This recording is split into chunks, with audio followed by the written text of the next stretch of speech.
जम्मू काश्मीरमधील पहलगाम येथे अतिरेक्यांनी भ्याड हल्ला करत 26 निष्पाप नागरिकांचा जीव घेतला। या हल्ल्याच्या विरोधात नागरिकांमध्ये प्रचंड रोष आहे। सरकारने दहशतवादी आणि पाकिस्तानाला कायमचा धडा शिकवण्याची मागणी नागरिकांकडून केली जात आहे। याच पार्श्वभूमीवर गुरुवारी कल्याण पूर्वेत पहलगाम हल्ल्याच्या निषेधार्थ आंदोलन करण्यात आलं। तसेच नागरिकांनी खडेगोलोली परिसरात कॅन्डल मार्च काढत अतिरेकी हल्ल्यात मृत्युमुखी पडलेले निष्पाप नागरिकांना श्रद्धांजली वाहिली। कॅन्डल मार्चमध्ये सहभागी झालेल्या नागरिकांनी पाकिस्तानच्या विरोधात जोरदार घोषणाबाजी करत तीव्र शब्दात या हल्ल्याचा निषेध केला।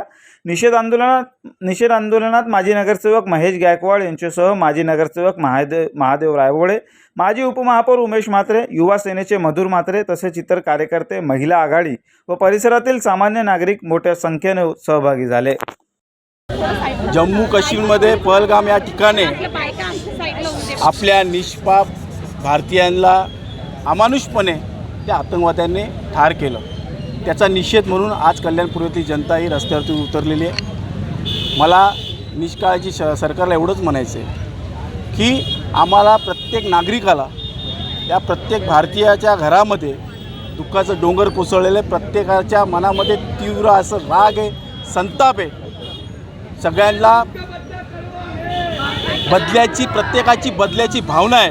आम्हाला बदला हवा आहे। बदला असा हवा आहे की ह्या नकाशावरनं पाकिस्तान नष्ट झाला पाहिजे। आज आपल्याला सांगतो की सरकार त्या परिवाराचं फक्त दुःखाचं आचरण करू शकतो, त्यांना सावरू शकतो, पण त्यांचं दुःख संपवू शकत नाही।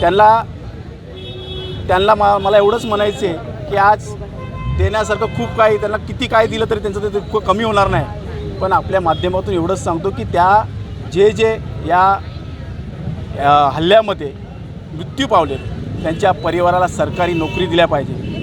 ज्यांना घर नसेल त्यांना घर दिलं पाहिजे। आज त्यांचं पूर्ण कुटुंब उभं करून देण्याचं काम सरकारने केलं पाहिजे, अशी मी या ठिकाणी विनंती करतो। आज